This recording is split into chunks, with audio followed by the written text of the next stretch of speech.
Is Texas Chainsaw really better than Dead by Daylight? That's the question I hope to answer by looking at a variety of different things, from gameplay as killers and survivors, to the content that's offered, and the longevity, playability, and future of both games. Now, a couple of things I want to say here really quick is Texas Chainsaw is brand new.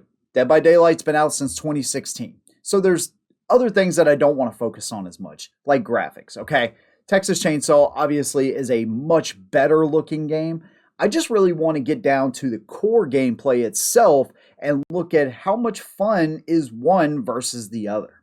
Dead by Daylight has also had a variety of different updates where TCM, again, it's brand new. So there's going to be a limited amount of content in the games. But I do want to look at what I believe will be the future of the content for TCM versus the state of Dead by Daylight right now. So let's go ahead and get into it.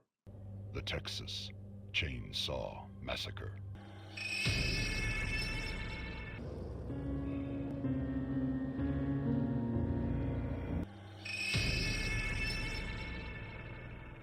First thing I want to talk about is playing as survivors in both games. Dead by Daylight is pretty simple. You need to get 5 out of 7 of the generators running so that way your exit door can be opened and then you escape. Now, if you're the last victim standing, there will also be a hatch that randomly opens throughout the map. That's also another escape route that you can use.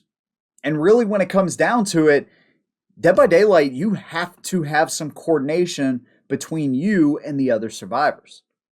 If you try to solo this game, from my experience anyways, you're going to have a really tough time because not only do you need other survivors to kind of chase away the killer, and at times you're going to have to be the obsession of that killer, but also you're going to need them to pull you off the hooks because you're probably going to get hooked quite often in the game. So playing solo in DBD is not a good idea. Whereas in Texas Chainsaw, you have the ability to play a solo match if you want to. It's going to be easier if you're communicating, you have people with mics, or you're playing with friends. But if you want to run this thing totally solo, you can absolutely do that. And one of the biggest advantages that Texas has over DBD is the fact that you can actually hide. Whether that's tall grass or dark shadows or whatever, TCM allows you to play as stealthy as you want to. This is actually how I prefer to play in this game. And so by doing that, it's all about timing. You know, are the killers actually gone? There's perks and stuff you can turn on to kind of help with this. But, you know, at its core, it's all about, is now a good time, you know, or you just stepped in a trap. And so now your cover's been blown. But that's the nice part about it. You can play as stealthy as you want to in the game, and you're not really going to be seen unless you make the wrong move at the wrong time or grandpa's at maximum. Now, of course, there's abilities that can be had from some of the killers like Johnny where he can track you because in Texas, you're always kind of bleeding out. Well, I found in Dead by Daylight, most of the time you're in an injured state anyways, okay? Now, other survivors can heal you, but if you're bleeding at all, or if you run, the killer's going to be able to see your scratch marks and or your blood trail. So it becomes harder to hide in the game. And overall, there's not really good hiding spots. Of course, you have some, lockers and stuff that you can hide in. They're not really lockers, but, you can hide in these things. But again, every time I've tried to use a hiding spot in Dead by Daylight, I've pretty much been pulled out of that hiding spot and you almost instantly are going to get picked up and then hooked. Dead by Daylight is more of, getting the circle into these loops. And then that way, other killers can be working on generators and other things that need to be accomplished so y'all can then all escape. Texas Chainsaw, you can sit in a bush. And again, if you don't make a mistake, you can hang out in that bush almost indefinitely until grandpa is at maximum at least. Now, what about exits? Dead by Daylight, you have the main exit once you get the generator on. You have the hatch exit. In TCM, you have a variety of different exits. So think about Texas as, kind of playing on a layering system where you have the basement, let's say the family house, then you have the upper floor of the family house. And so your biggest obstacle in TCM is being able to avoid the family, get through lockpicks, grab fuses, get the fuse box turned on, get the generator turned off, get those exits unlocked. And you have a lot of obstacles to kind of go through where Dead by Daylight is more straightforward, right? You get the generators turned on, you get the power to the exit turned on, you escape. So when it comes to the dynamic of escape routes and playing as survivor in each game, Texas Chainsaw is way more involved. One issue that they've tried to address in TCM is the fact that some people like to speed run through the game. I don't feel like you can do that as easy in Dead by Daylight, which is something I appreciate about it. You know, it's very similar to Friday the 13th, where the games tend to play out longer because you're having to cover more distance in the map, where there's still situations, especially in, let's say, the gas station, where one exit, unless there's a hitchhiker trap there, that gas station exit, I mean, you open one gate after you get out of the basement and you're pretty much there. You know, you open up the gate, you open up the door, boom, you're out. So there's some things that need to be addressed in TCM so it can't be ran through as quickly if you have survivors that like to play like that. This is going to be a little bit longer video because I want to look at everything in the game. And one overarching theme you will find here is that Texas Chainsaw is tied to one IP. Dead by Daylight, they can expand. And so the amount of survivors and killers in Dead by Daylight is impressive. So not only can you play as Leatherface in DBD, but you can play as Ghostface, Freddy Krueger, not the good Freddy Krueger, by the way, Michael Myers, who has like the weirdest Michael Myers mask I've ever seen, but you can still play as some of your favorite killers, plus the original ones that are in Dead by Daylight. So that's kind of cool. Texas Chainsaw, Cook, Johnny, Sissy, Leatherface, Hitchhiker. That's it. So it's only going to be tied to that IP. Now, of course, they came up with characters like Johnny, who, you know, they looked at a variety of different serial killers and their facial features and how they acted to come up with that character. Sissy was a product of Kim Heinkel and this kind of world he created, and they have access to him, which is really cool because they kind of get inside of his mind and what he was thinking when he made the movie. But it's still all going to be tied to this one IP. Even worse, right now, it's only tied to 1974. I say that with all due respect because I love this franchise, but I really, for sure, think they have to expand outside of the original 1974 film. I'll talk more about that here later. So, Dead by Daylight, we have more variety in the killers and in the survivors, but how do the killers actually play and how satisfying is it to play as the killers? Let me go ahead and say, I have not unlocked every single killer. I have not spent $7.99 or $5.99, per killer or DLC to give you a broad range of how all of these different killers play. But what I can tell you is from what I've seen and the killers that I have played as, there's a difficulty meter to them. So for instance, the nurse with her blink ability, which is super powerful.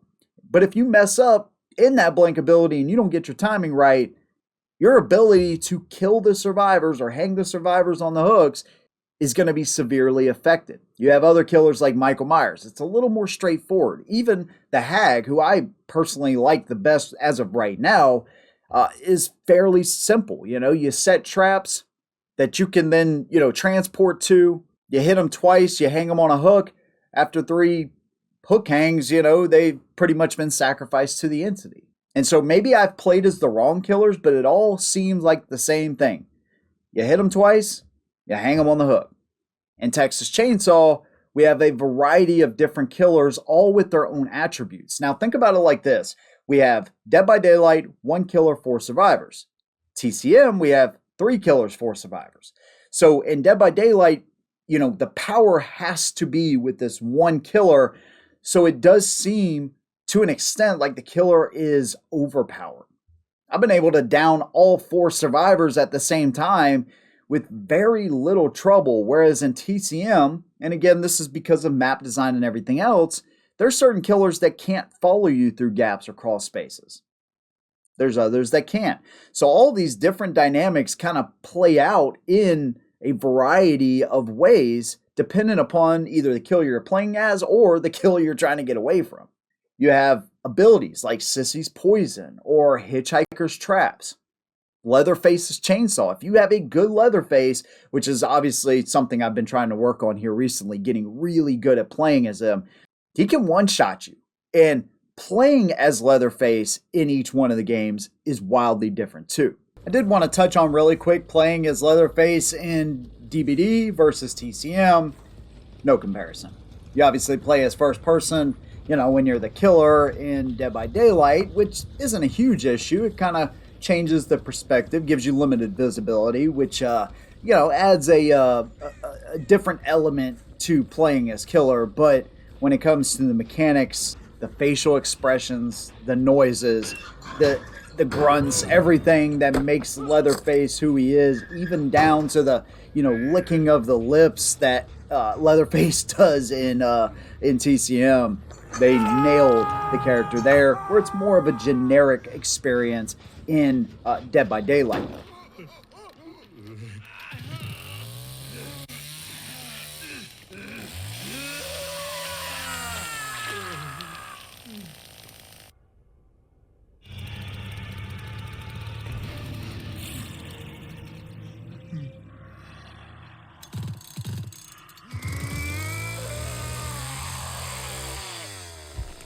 In Texas Chainsaw, they went through every single element, including the chainsaw itself, to get an original chainsaw from the 70s and have it run like on a car engine where you have a throttle and deceleration. It's really impressive and feels satisfying.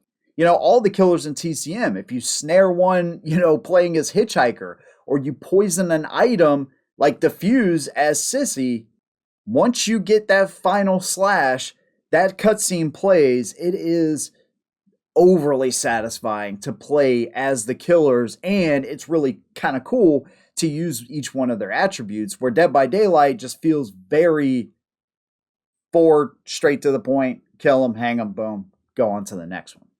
Now, I don't want to take away the fact that there is some mind games you can play in Dead by Daylight, of course, by, kind of circling hooks or, making it seem like you are going to walk away because there's a red light that survivors will see. So if it looks like you're walking this way and then you just cut straight off towards that survivor, if you happen to see them, they don't know that you saw them or whatever.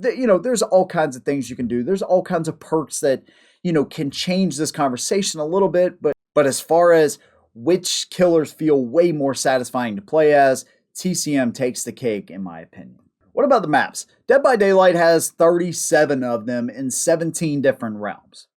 And while some of the locations, they look very similar because they're all in the same realm, some of the locations feel kind of like the same thing just done over and over. There are some pretty cool locations, Raccoon City, Haddonfield, and a lot of others that make it, a pretty unique experience as you go along. So while the premise is always the same in both games, it still does feel different from match to match. So that I can appreciate. It's kind of cool playing in the Michael Myers house in Haddonfield or, whatever. I'm a huge fan of that franchise. So that to me is pretty cool. And that's something you get to experience in Dead by Daylight that we'll never get in Texas Chainsaw because, again, it's only tied to the single IP. Now, Texas Chainsaw has been out for less time. We have 3 maps: Slaughterhouse, Gas Station, Family House. But these 3 maps are recreated so perfectly, and there are so many Easter eggs. I actually did an entire video talking about things you may have missed in the game. Check it out. It is insane how much detail they went through to bring us an authentic Texas Chainsaw experience. It really is impressive. And you also have, day-night versions of some of these maps as well. Here's one of my biggest concerns. Again, if they don't get additional licenses, how are people going to feel if they just come up with a random brand new map? Will they still enjoy it? Maybe, but things that are tied to a single IP are typically more enjoyable because you recognize things in that IP. So when you play in Family House, you see the chickens, you see the bones, you see the face wrap lampshades, oh man, I saw this in that movie.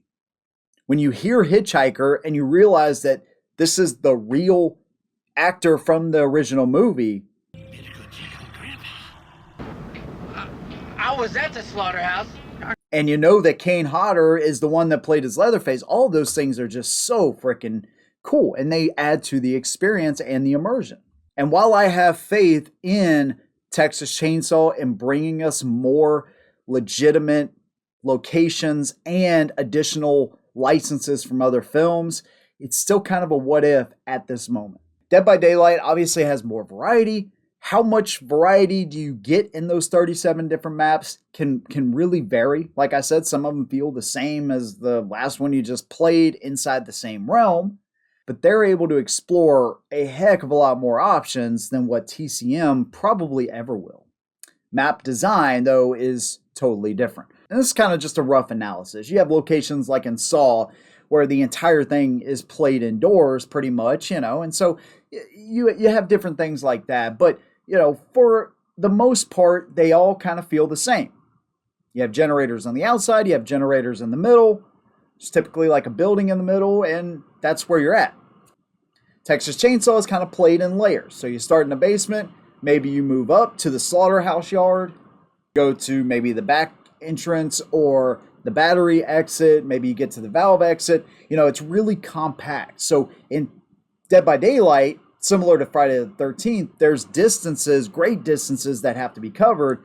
In TCM, it's more of kind of an elevator type of experience where you may start in a basement, you may end up back in the basement, and then you work your way back up and kind of spread out as you go. And that is, again, highly dependent upon the map, because a map like Slaughterhouse, you really don't go that far. It's very compact. And so the way they get around that to make it feel, I guess, bigger than what it is by literally putting obstacles in certain things that you have to move around in order to traverse the map. Now I'll go ahead and talk about this really quickly. The graphics in TCM are insanely good. I mean, really good. They did an incredible job. This is something I talked about in things you may have missed in Texas Chainsaw. They took 10,000 photos of the locations in Texas. So when you see the trees, shrubs, flowers, all of that is from that location in Texas. It feels super authentic and it looks really good at the same time. But again, this is kind of a matter of time. Just like how Dead by Daylight has so many maps, Texas Chainsaw only has 3. Texas Chainsaw has way better graphics, and it plays better too. It feels better because, again, they have the advantage of time. What about the playability and replayability, really? I can get lost in Texas Chainsaw for hours right now. And, so we are, a month and a half removed from the release of TCM. And I still find each map can play out in a different way, depending upon the killers that you're facing, the skill of the players that you're facing, or the skill that you use. Like I said, I'm just now coming around to Leatherface to be able to get really good with his chainsaw mechanic and, learning how to use that. And so as long as they continue to add additional content, and I would say within the next, I might be pushing it here, but within the next month, we need to have another character or characters and another map. And I would say it's almost got to be like Dead by Daylight, where every 3 months we need to have something new to the game. Even if it's not additional licenses or films, at least different locations, so that way the game doesn't get stale. But as it plays right now, I can spend hours in this game and still have a good time. Getting into the game may take some of the hours away from the fun, because right now it seems harder to get into matches when you're playing as victims as opposed to the family, but I'm sure that's something that they'll fix soon. Dead by Daylight, I can play it for, an hour and feel fairly satisfied with it. I definitely feel like it's harder to play as survivors in this game, which is kind of cool. I can appreciate that, because any horror game, franchise, whatever, always has power lie with the killers themselves. They're always going to feel, or they should feel, like a formidable force. And so playing as survivors in Dead by Daylight, it is pretty satisfying when you actually escape and you coordinate, especially when nobody's talking. And I know this game would be easier if you're playing with people that are communicating and all that kind of stuff. It would obviously be easier, but playing solo in this game can be pretty tough And so when you do escape, it is fairly satisfying. But overall, I'd say that TCM is just more satisfying because of the variety that's there. Now, one thing I will say about Dead by Daylight that I really like is when you're playing as survivors, you have these little mini games. So let's say you're turning on a generator and it's going good, going good. You hit the mini game and you miss that button prompt. It's going to set you back. So it adds a level of tension that Friday the 13th had that TCM needs. In TCM, you get to the generator, you press one button, and it just kind of slowly turns off. Those mini games, I think, would be a great addition to TCM, and so it does make playing as a survivor have a little more tension in DBD. Now, I had to get a few videos out before I release this one, which is actually perfect, because now we have DLC pricing for TCM, and that's going to lead us right into the future of both games and which one I like the best and why. Let's start with Dead by Daylight. Before doing this video, and the last couple weeks just playing this game consistently, I had not spent a whole lot of time with this game. And I can't even really answer why. Because at its core, it is a decent experience. Now, personally, I'd like to see a Dead by Daylight 2, where they introduce additional killers. Maybe you have multiple killers in the same game. Maybe a variety of different exits that can be used as opposed to just generators and updating graphics. But one thing they have done is update some of the maps and the graphics as they've gone along. And I read an article from back in May. They have no intentions of doing a Dead by Daylight 2. As long as the community is still there, they're just going to continue to update the game they have. All in all, for a game ranging from $20 up to $70, depending on the version you get, sometimes free. I got it for free on the PS5. I know it's on Game Pass. Even if I spent $40 on this game, I don't think it's a waste. I honestly am glad I went back and played it, gave it a fair chance, because at its core, it's a decent experience. I just would like to see more variety in the game. It kind of feels like the same thing over and over. And that's where Texas Chainsaw just seals the deal for me. Not only do you have a variety in the victims and their abilities, but each killer plays wildly different as well. Now, you may hear that statement and think, well, yeah, Dead by Daylight has a bunch of killers and victims too, but like I said, it kind of feels like the same thing, you just kind of slash them and hang them, whereas opposed you have, a variety of different executions and things you can do in Texas Chainsaw. I don't know, it feels like more variety. And you know what, a part of this too is how close I am to the IP. Texas Chainsaw, Halloween, Nightmare on Elm Street, Friday the 13th, I love these franchises. And so when I get to play as some of my favorite killers, in specifically Texas Chainsaw, and it is so close to the original film. They took so much time making this game as authentic as possible. Probably the best authentic horror movie game experience I've ever played. I have a deep appreciation for that. And so while I do enjoy the fact that I can play as different killers in Dead by Daylight, they don't feel any different to me, really. They might have, slightly different abilities, but it's kind of all just the same thing. If I play as Michael Myers or Leatherface in Dead by Daylight, all I'm really doing is just kind of slashing, maybe hit him with the chainsaw, maybe hit him with Leatherface's hammer, and then just hang him on a hook. So I don't want to play it down, and I don't want to say that Dead by Daylight is trash by any means. I'm not saying that, but it just feels repetitive. That's where I'm at with it. Now, as far as the DLC, Dead by Daylight ranges from $4.99 to $11.99. $11.99 is like their premium license content. I think their DLC pricing is fair. But one thing they have done by going that route is segmented the community. So some of your premium content is free to the public as far as the maps, which I'm totally fine with. But some of the maps are behind a paywall. Texas Chainsaw, all the maps are going to be free, but then they have premium content that goes upwards of $16 right now. $10 per character, $7 execution packs, and then, $5 cosmetics. It's pretty expensive. It's a lot more expensive than what I thought it would be. And, Texas Chainsaw is far from being free at this moment anyways, okay? $40 for the base game, totally fair. Probably the best $40 you'll ever spend on a video game, especially if you like horror and asymmetrical type of video games. The DLC, it's kind of crazy. I made a separate video talking about that.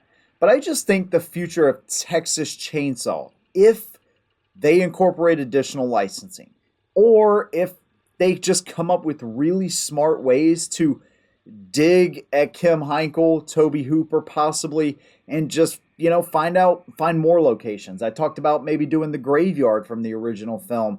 I just find it hard for them, or I would think it would be hard to just deal with the 1974 movie. I know that's what they say, but the better the game does, the more likely it is we will get additional licensing in the future. I don't know this for certain, but I would think they almost have to. So I would say Texas Chainsaw is going to give you more longevity right now. But, again, Dead by Daylight's been out since 2016, and I don't see them slowing down anytime soon. If you spend your money on either one of these games, I think you're going to have a good time. I just prefer Texas Chainsaw for all the reasons we just talked about. Now, if you like this video, maybe you'll like the one where I actually compare Texas Chainsaw to Friday the 13th. That one's pretty interesting as well. Big thanks to you guys. See you in the next one. And as always, hold them down.